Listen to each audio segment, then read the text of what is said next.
Hello friends, welcome to our channel. ഇന്ന് നമ്മൾ discuss ചെയ്യാൻ പോകുന്നത് പ്രോഗ്രാമിംഗ് പാരഡിഗം സബ്ജക്റ്റിലെ മൊഡ്യൂൾ 2 വരുന്ന ടോപ്പിക്സ് ആണ് records and variants arrays. Okay, അപ്പോൾ നമുക്ക് സ്റ്റാർട്ട് ചെയ്യാം. അപ്പോൾ അതിന് മുന്നായിട്ട് ആദ്യമായിട്ടാണ് ചാനൽ കാണുന്നതെങ്കിൽ നിങ്ങൾക്ക് ഇഷ്ടപ്പെടുകയാണെങ്കിൽ ചാനൽ സബ്സ്ക്രൈബ് ചെയ്യുക, ലൈക്ക് ചെയ്യുക, ഷെയർ ചെയ്യുക. ഓക്കെ ഓക്കെ ഫസ്റ്റ് നമുക്ക് നോക്കേണ്ടത് റെക്കോർഡ്സ്. നമുക്ക് അറിയാവുന്ന കാര്യങ്ങളൊക്കെ തന്നെയാണ്. Record types allows related data of heterogeneous types to be stored and manipulated together.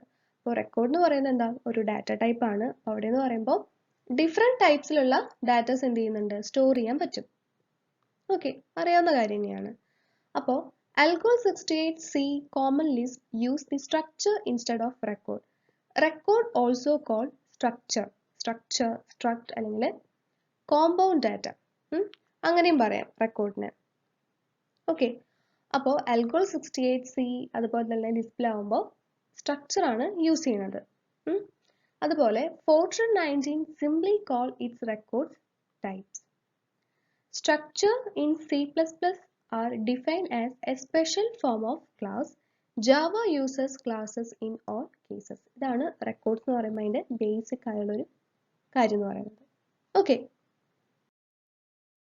So ഇനി നമുക്ക് നോക്കേണ്ടത് 3 ഡിഫറെൻറ്റ് ലാംഗ്വേജസിൽ എങ്ങനെയാണ് റെക്കോർഡ് ക്രിയേറ്റ് ചെയ്യുന്നത്. ഇപ്പോൾ പാസ്കലിൻ്റെ കേസ് എടുക്കുകയാണെങ്കിൽ ഇവിടെ ടൈപ്പ് വെച്ചിട്ടാണ് റെക്കോർഡ് ക്രിയേറ്റ് ചെയ്യുന്നത്. ഓക്കെ, അപ്പോൾ type element equal to record. അപ്പോൾ എലമെന്റ് എന്ന നെയിമുള്ള എന്താ ഒരു റെക്കോർഡാണ് ക്രിയേറ്റ് ചെയ്യുന്നത്. അപ്പോൾ നേരത്തെ പറഞ്ഞല്ലോ, ഫോർട്രൻ്റെ കേസ് പറഞ്ഞല്ലോ. അപ്പോൾ ഫോർട്രൻ പാസ്കലിലൊക്കെ എങ്ങനെയാണ് ടൈപ്പ് ആണ് യൂസ് ചെയ്യുന്നത്. ഓക്കെ, അപ്പോൾ ഫസ്റ്റ് എന്താ, അതിനുശേഷം പിന്നെ ടൈപ്പ് എലമെന്റ് എന്ന് പറയുമ്പോൾ റെക്കോർഡിന്റെ നെയിം അല്ലേ, നെയിം ഫസ്റ്റ് തന്നെ കൊടുത്തു. പിന്നെ എന്താ വേണ്ടത്, വേരിയബിൾസ് ആണ് ഡിക്ലെയർ ചെയ്യേണ്ടത് അല്ലേ. അപ്പോൾ അതിലേക്ക് വേണ്ട വേരിയബിൾസ് എന്ന് പറയുന്നത് നെയിം ഉണ്ട്, then atomic number, atomic weight, then metallic. അപ്പോൾ എന്ന് പറയുന്നത് എന്താ, ഡിഫറെൻറ്റ് ടൈപ്സ് ആണ്. നെയിം എന്ന് പറയുന്നത് ക്യാരക്ടർ ആണ്, ആറ്റോമിക് നമ്പർ എന്ന് പറയുമ്പോൾ ഇൻറ്റീജർ ആണ്, ആറ്റോമിക് വെയിറ്റ് എന്ന് പറയുന്നത് റിയൽ ടൈപ്പ് ആണ്, മെറ്റാലിക് എന്ന് പറയുന്നത് ബൂളിയൻ ആണ് അല്ലേ. അപ്പം അതുതന്നെയാണ് റെക്കോർഡിന്റെ കേസിലെ ഫസ്റ്റ് എന്താണ് റെക്കോർഡ് എന്ന് പറയുമ്പോൾ തന്നെ ഡിഫറെൻറ്റ് ടൈപ്സിലുള്ള അല്ലേ, ഡിഫറെൻറ്റ് ടൈപ്സിലുള്ള ഡാറ്റയാണ് എന്ത് ചെയ്യുന്നത്, സ്റ്റോർ ചെയ്യാൻ പറ്റുന്നത്. ഓക്കെ, ഇനി സി എടുക്കുകയാണെങ്കിൽ അവിടെ സ്ട്രക്ചർ ആണ് യൂസ് ചെയ്യാന്ന് പറഞ്ഞു.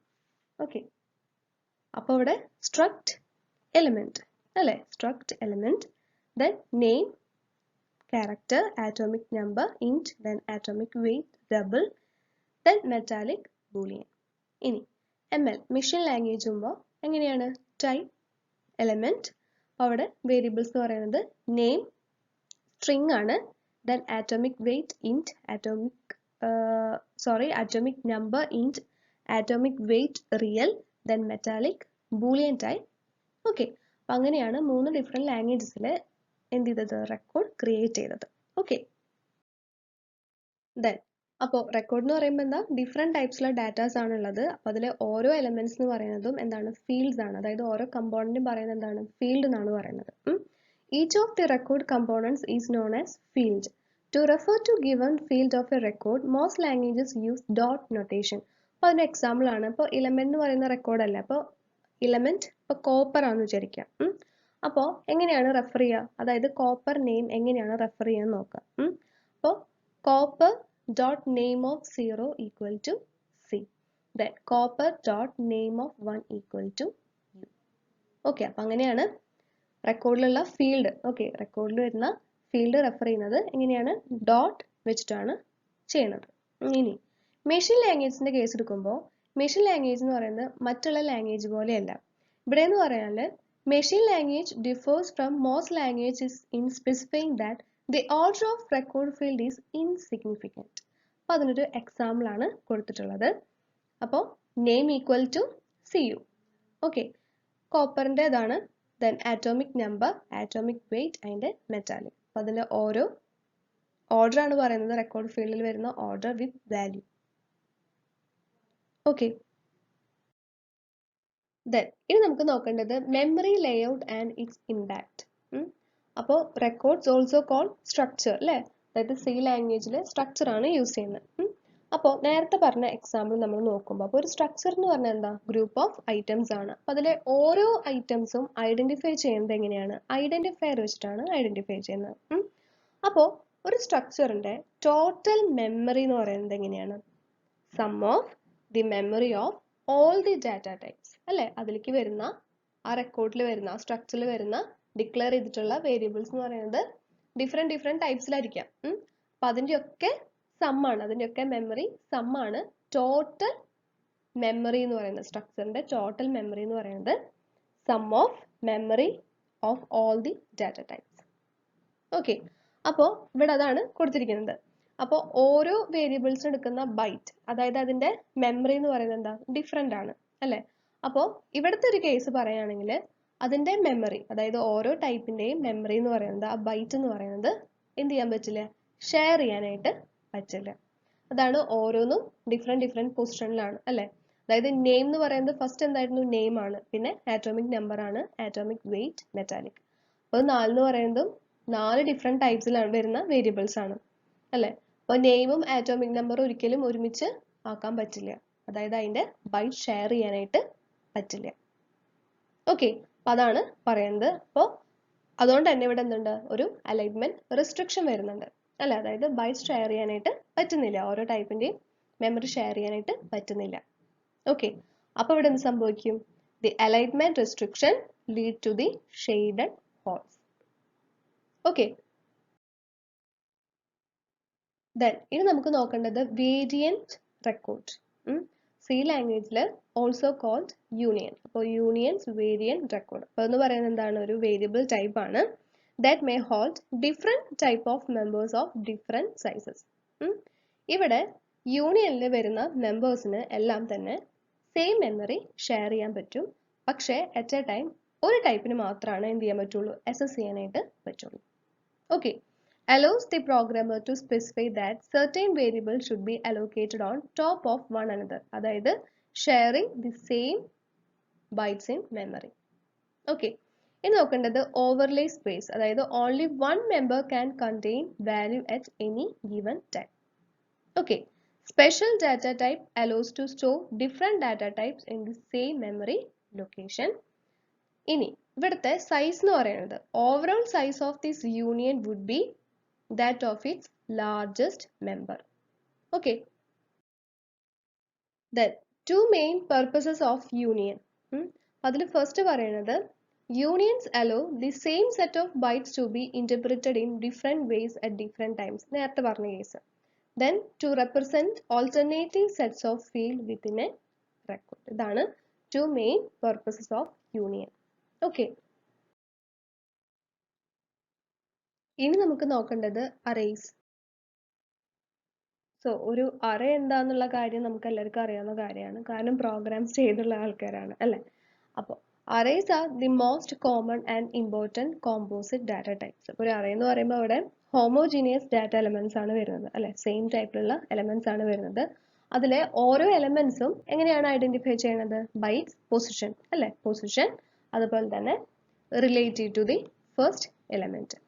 A reference to an array element in a program often includes one or more non-constant subscripts. അപ്പോൾ ഈ ഒരു കേസ് വരുമ്പോൾ such references require a runtime calculation to determine the memory location being referenced. Okay. Okay. ഇനി നോക്കേണ്ടത് arrays and indexes. Indexing is a mapping from indices to elements. അപ്പോൾ അതാണ് കൊടുത്തിട്ടുള്ളത്. Map array name index value list to an element. അപ്പോൾ C ആണെങ്കിൽ ഇങ്ങനെയാണ് represent ചെയ്യുക, അറിയാവുന്ന കാര്യമാണ് അല്ലേ? Then two distinct types are involved in an array type. First എന്ന് പറയുന്ന എലമെന്റ് ടൈപ്പ് ആണ്, സെക്കൻഡ് എന്ന് പറയുന്ന ടൈപ്പ് ഓഫ് ദി സബ്സ്ക്രിപ്റ്റ്. അപ്പോൾ അതിന് എക്സാമ്പിൾ ആണ് കൊടുത്തിട്ടുള്ളത്. അതായത് ഫോർട്രൻ അഡേൽ ആണെങ്കിൽ array of 3 ഇങ്ങനെയാണ് റെപ്രസെന്റ് ചെയ്യുന്നത്. ഇനി പാസ്കൽ സീൽ ആണെങ്കിൽ ഇങ്ങനെയാണ് റെപ്രസെന്റ് ചെയ്യുന്നത്. Okay, then array requirements. അപ്പോൾ സബ്സ്ക്രിപ്റ്റ് ടൈപ്സ് ഫോർട്രൻ സി ആണെങ്കിൽ ഇൻറ്റീജർ മാത്രമാണ് പറ്റുള്ളൂ, ഇൻറ്റ് ഓൺലി. പാസ്കൽ ആണെങ്കിൽ any ordinal type, int Boolean. Okay, then Ada ആണെങ്കിലോ ഇൻറ്റ് ഓർ ഇനം അല്ലേ? Includes Boolean and character. Java ആണെങ്കിൽ ഇൻറ്റീജർ ടൈപ്പ് ഓൺലി. ഇനി index range checking ആണെങ്കിൽ C, C plus plus, Perl and Fortran ആണെങ്കിൽ do not specify range checking. പക്ഷെ Java ML ആണെങ്കിൽ specify range checking. In Ada the default is to require range checking, but it can be turned on. Okay, അറിയാവുന്ന കാര്യങ്ങളാണ്, simple ആയുള്ള കാര്യങ്ങളാണ്. പക്ഷെ ഈ ഒരു സബ്ജക്റ്റിൽ അങ്ങനെയാണല്ലോ, സിമ്പിൾ ആയുള്ള കാര്യങ്ങളാണ് ഡീറ്റെയിൽ ആയിട്ട് ഇങ്ങനെ പറഞ്ഞു പോകുന്നത്. ഓക്കെ, ദെൻ ഇനി വരുന്നത് അറേ ഡിക്ലറേഷൻ ആണ്. അപ്പോൾ സി, പാസ്കൽ, ഫോർട്രൻ. അപ്പോൾ സിയിലാവുമ്പോൾ ക്യാരക്ടർ അപ്പർ 26, പാസ്കൽ ആണെങ്കിൽ വേരിയബിൾ അപ്പർ എന്ന് പറഞ്ഞാൽ വേരിയബിൾ ആണ് അല്ലേ, variable upper array A to Z of character. ഇനി ഫോർട്രനിലാണെങ്കിലോ, അതായത് ഡയമെൻഷൻ ആയിട്ടാണ് കൊടുക്കുന്നത്, ഡയമെൻഷൻ 1 to 26 എന്നുള്ളതിൽ. അതുപോലെ തന്നെ ഷോർട്ട് ഹാൻഡ് ആണെങ്കിൽ ക്യാരക്ടർ ഓഫ് 26 അപ്പർ, അങ്ങനെയാണ് കൊടുക്കുന്നത്. ഇനി സിയിലാണെങ്കിൽ കൗണ്ടിങ് സ്റ്റാർട്ട് ചെയ്യുന്നത് 0 എന്നാണ്. പക്ഷെ ഫോർട്രന്റെ കേസ് ആണെങ്കിൽ 1 എന്നാണ് എന്ത് ചെയ്യുന്നത്, സ്റ്റാർട്ട് ചെയ്യുന്നത്. ഓക്കെ,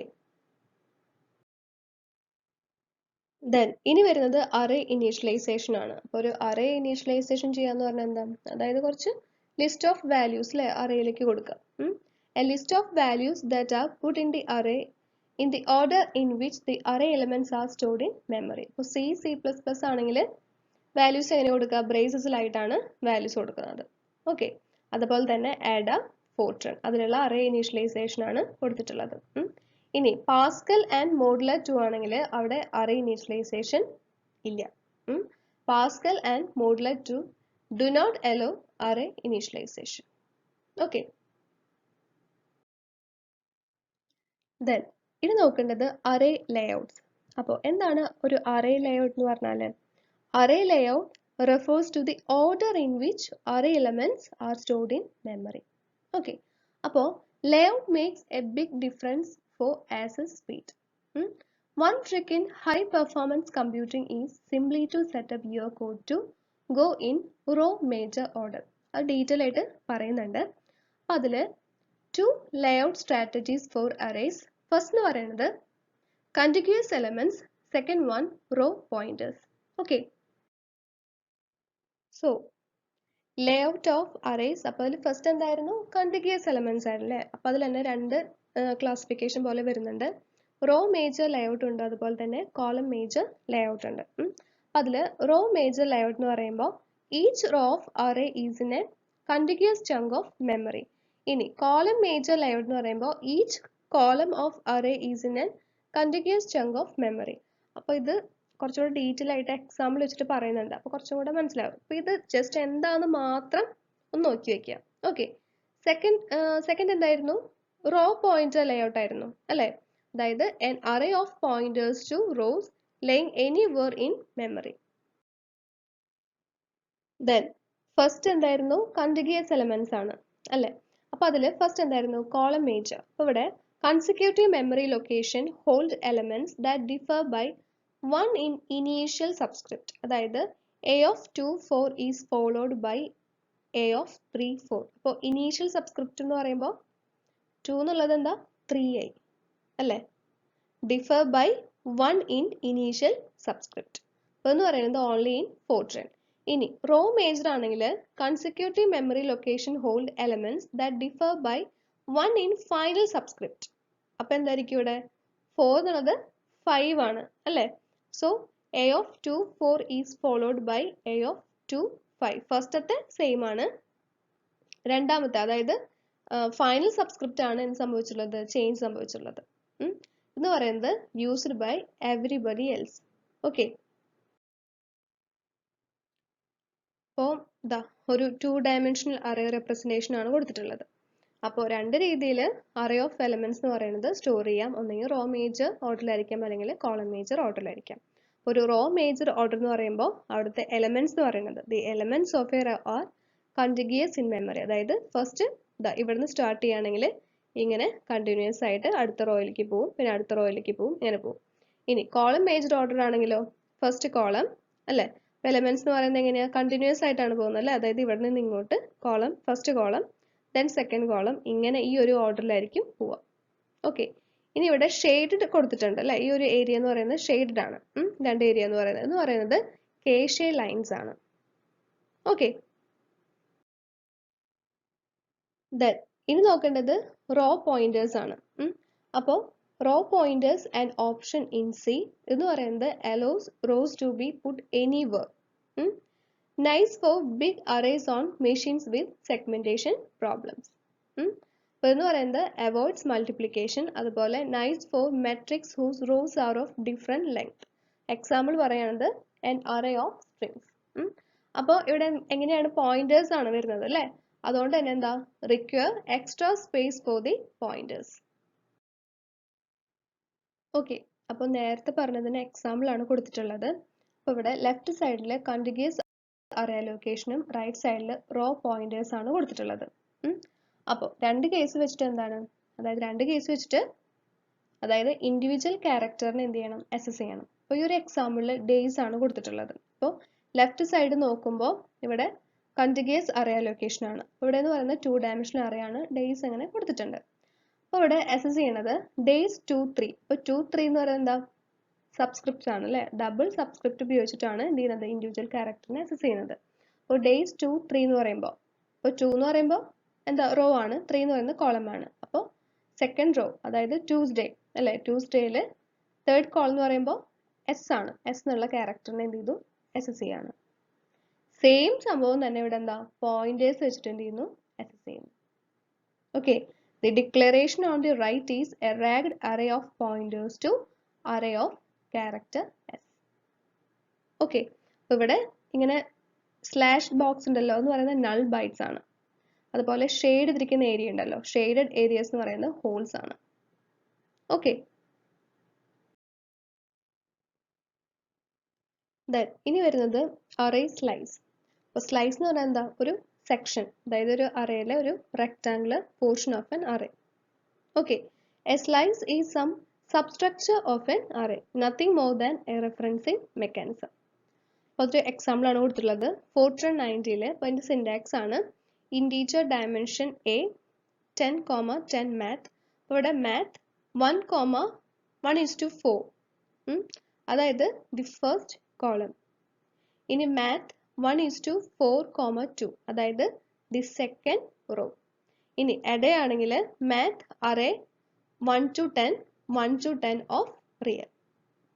അതായത് ഒരു അറേയിൽ ഒരു റെക്ടാംഗുലർ സെക്ഷൻ, അതിൻ്റെ സിൻടാക്സ് ആണ് ഫോർട്രൺ 90. അതുപോലെ ഇടയിലുള്ള അതിൻ്റെ സിൻടാക്സ് ആണ് കൊടുത്തിരിക്കുന്നത്. അതിൻ്റെ എക്സാമ്പിൾ ആണ് നമുക്കിനി നോക്കേണ്ടത്. അപ്പോൾ അറേ സ്ലൈസ് ഇൻ ഫോർട്രൺ 90. ഫസ്റ്റ് വരുന്നത് മെട്രിക്സ് 3, 6, 4, 7. അപ്പോൾ ഫസ്റ്റ് ഇവിടെ എന്താ, ഇത് പറയുന്നത് കോളം ആണ്, ഇതെന്ന് പറയുന്നത് റോ ആണ്. അപ്പോൾ ഫോർട്രണിൽ കൗണ്ട് എങ്ങനെ സ്റ്റാർട്ട് ചെയ്യുന്നത്, 0 എന്നല്ല സ്റ്റാർട്ട് ചെയ്യുക, 1 എന്നാണ് സ്റ്റാർട്ട് ചെയ്യുന്നത്. അപ്പോൾ ഇവിടെ 3, 6 അല്ലേ. അപ്പോൾ 3 എന്ന് പറയുന്നത് അപ്പോൾ എന്താണ്, കോളാണ് അല്ലേ, അതായത് ഇത് ഫസ്റ്റ്, സെക്കൻഡ്, ഇത് തേർഡ് കോളം. ഇവിടെ എങ്ങനെ വരുന്നത് 3 to 6 ആണ് അല്ലേ. അപ്പോൾ ഇത് 3 ഉണ്ട്, 4, 5, 6, ഈ 3 കോളം എടുത്തു. ഇനി 4 to 7, അതായത് ഇതെന്ന് പറയുന്നത് എന്താ, റോസ് ആണ്. അപ്പോൾ 1, 2, 3, 4 അല്ലേ.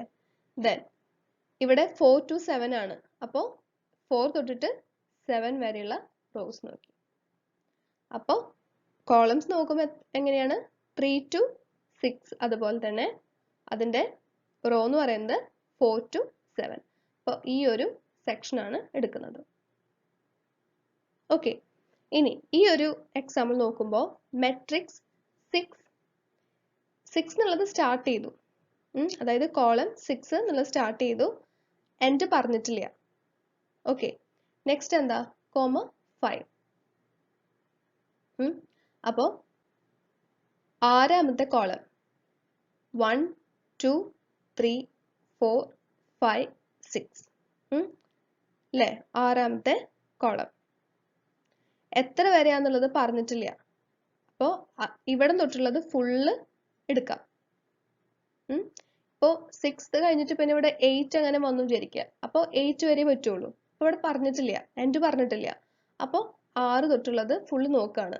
ഓക്കെ, അപ്പോൾ 6 തൊട്ടുള്ള ഫുള്ള് നോക്കി. റോ എന്താ പറയുന്നത്, 5 ആണ് പറയുന്നത്. അപ്പോൾ 1, 2, 3, 4, 5 അല്ലേ. അപ്പോൾ ആറാമത്തെ കോളം റോസ് എന്ന് പറയുന്നത് 5 ആണ്. അപ്പോൾ ഇവിടെ പറഞ്ഞിട്ടില്ല, എത്ര വരെയാന്നുള്ളത് പറഞ്ഞിട്ടില്ല. അപ്പോൾ ഈ ഒരു സെക്ഷൻ ഫുള്ള് എടുക്കാം, ഈ ഒരു സ്ലൈസ്. ഓക്കെ, അതുപോലെ തന്നെയാണ് ഈ രണ്ട് എക്സാമ്പിളും പറയുന്നത്. ഇതാണ് അറേ സ്ലൈസ് എന്ന് പറയുന്ന ഒരു റെക്ടാങ്കുലർ പോർഷൻ. ഓക്കെ, ദെൻ ഇനി നോക്കേണ്ടത് അറേ കാറ്റഗറീസ്. അപ്പം അതിൽ static array, fixed stack dynamic array, stack dynamic, fixed heap dynamic, heap dynamic. Okay, ഇതൊക്കെയാണ് അറേ കാറ്റഗറീസ്. അപ്പം അതിൽ ഫസ്റ്റ് നോക്കേണ്ടത് സ്റ്റാറ്റിക് അറേ. ഇവിടെ subscript ranges are statically bound and storage allocation is static, അതായത് before run time. Allocation എന്ന് പറയുന്നത് before run time, അതാണ് static array. അപ്പോൾ എക്സാമ്പിൾ പറയാണ്, arrays declared in C and C++ function that includes the static modifier are static. Okay. Then ഇനി നോക്കേണ്ടത് fixed stack dynamic. അപ്പോൾ ഇവിടെ എന്ന് പറയുമ്പോൾ subscript ranges are statically bound. ഇവിടുത്തെ അലോക്കേഷൻ എന്ന് പറഞ്ഞാൽ എങ്ങനെയായിരിക്കും? ഡൈനാമിക് ആണ്, അതായത് during execution. The allocation is done at elaboration time during execution. അപ്പോൾ ഇതിന്റെ അഡ്വാൻറ്റേജ് എന്ന് പറയുന്നത് സ്പേസ് എഫിഷ്യൻസി, അതായത് a large array in one subprogram can use the same space as a large array in different subprogram. For example പറയുമ്പോൾ arrays declared in C and C++ function without the static modifier are fixed stack dynamic arrays. Okay, ഇനി നോക്കേണ്ടത് stack dynamic array ആണ്. അപ്പോൾ ഇവിടെ എന്ന് പറയുമ്പോൾ subscript ranges എന്ന് പറയുന്നത് ഡൈനാമിക്കലി ബൗണ്ട് ആയിരിക്കും. ആൻഡ് സ്റ്റോറേജ് അലോക്കേഷൻ എന്ന് പറയുന്നത് എങ്ങനെയായിരിക്കും? ഡൈനാമിക് ആണ്, അതായത് ഡ്യൂറിങ് എക്സിക്യൂഷൻ. ഇവിടുത്തെ അഡ്വാൻറ്റേജ് എന്ന് പറയുന്നത് flexibility.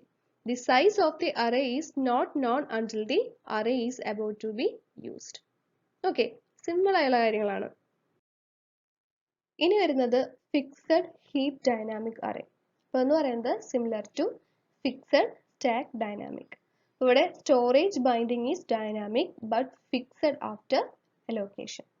That is, binding is done when requested and storage is allocated from heap, not stack. Okay, the bindings are done when the user program requests them rather than at elaboration time. The storage is allocated on the heap rather than the stack. അവിടെ സ്റ്റാക്കിന്റെ case ആണ് പറഞ്ഞത്, ഇവിടെ heap ആണ്. Okay, ഇവിടെ allocation എങ്ങനെയാണ്? ഹീപ്പിലാണ് allocation ചെയ്യുന്നത്. Okay, example ആണ് പറയുന്നത് C and C++ also provide fixed heap dynamic arrays. The function malloc and free are used in C. അതുപോലെ the operations new and delete are used in C++. Okay, അപ്പോൾ അതൊക്കെ ഒരു example പറയാണ്. Okay, then last one എന്ന് പറയുന്നത് heap dynamic. അപ്പോൾ ഇവിടെ എന്ന് പറയുമ്പോൾ സബ്സ്ക്രിപ്റ്റ് റേഞ്ച് അതുപോലെ സ്റ്റോറേജ് ബൈൻഡിങ് എന്ന് പറയുന്നത് ഡൈനാമിക് ആണ്, not fixed. Okay okay friends, അപ്പോൾ ഈ ഒരു സെക്ഷൻ കംപ്ലീറ്റ് ആക്കിയിട്ടില്ല. അറേസ് ഇനിയും ഉണ്ട് എടുക്കാനായിട്ട്. അറേസിൽ തന്നെ അറേ ഓപ്പറേഷൻസ് ഉണ്ട്, അതുപോലെ അതിൻ്റെ മെമ്മറി അലോക്കേഷൻ ഫിഗർ വെച്ചിട്ട് നോക്കാനുണ്ട്. ഓക്കെ, അപ്പോൾ അത് നമുക്കിനി അടുത്ത ക്ലാസ്സിൽ ഇതിൻ്റെ പാർട്ട് 2 ആയിട്ട് നമുക്ക് ചെയ്യാം, അല്ലെങ്കിൽ ലെങ്ത് കൂടി പോകും. ഓക്കെ, അതുപോലെ തന്നെ കമൻറ്റ് ബോക്സിൽ ഞാൻ കണ്ടായിരുന്നു, അതായത് മൊഡ്യൂൾ 5 മൊഡ്യൂൾ 6 എടുത്ത് തരണം എന്നുള്ളത്. 5ഉം 6ഉം എന്തായാലും കംപ്ലീറ്റ് ആവാൻ പോകുന്നില്ല. സപ്ലി എക്സാമിന് മുന്നായിട്ട് എന്തായാലും കംപ്ലീറ്റ് ആവാൻ പോകുന്നില്ല, അത്രയും പോർഷൻസ് കവർ ചെയ്യണ്ടേ. അപ്പോൾ അതിന് നല്ലത് എനിക്ക് തോന്നുന്നത് മൊഡ്യൂൾ 5, 6ൽ നിങ്ങൾക്ക് ടഫായി തോന്നുന്ന ടോപ്പിക്സ് ഉണ്ടാവല്ലോ, അതൊന്ന് കമൻറ്റ് ബോക്സിൽ താഴെ ഒന്ന് കമൻറ്റ് ചെയ്യാം. ഓക്കെ, അപ്പോൾ അങ്ങനെയാവുമ്പോൾ നിങ്ങൾക്ക് ബുദ്ധിമുട്ടുള്ള പോർഷൻസ് ഉണ്ടാവല്ലോ, അതായത് ബുദ്ധിമുട്ടുള്ള ടോപ്പിക്സ് ഉണ്ടല്ലോ, അപ്പോൾ അത് നമ്മൾ അതിൻ്റെ മെജോറിറ്റി നോക്കിയിട്ട് ആ ടോപ്പിക്സ് നമുക്ക് എടുക്കാം. അങ്ങനെ പറ്റുള്ളൂ, അല്ലാതെ മൊഡ്യൂൾ 5ഉം 6ഉം അങ്ങനെ ഫുള്ള് കംപ്ലീറ്റ് ആകാനായിട്ട് പെട്ടെന്ന് അങ്ങനെ പറ്റില്ല. അതിന് നല്ല സമയം വേണം. അപ്പോൾ ഏറ്റവും നല്ല ഇതാണ്, നിങ്ങൾക്ക് മനസ്സിലാവാത്ത ടോപ്പിക്കുകൾ കമൻറ്റ് ബോക്സിൽ പറയാം, അപ്പോൾ നമുക്ക് ആ പോർഷൻസ് എടുക്കാം. ഓക്കെ, അപ്പോൾ അത്രേ ഉള്ളൂ. അപ്പോൾ നമുക്കിനി അടുത്ത ക്ലാസ്സിൽ കാണാം. അതുവരെ എല്ലാവരും take care and bye bye.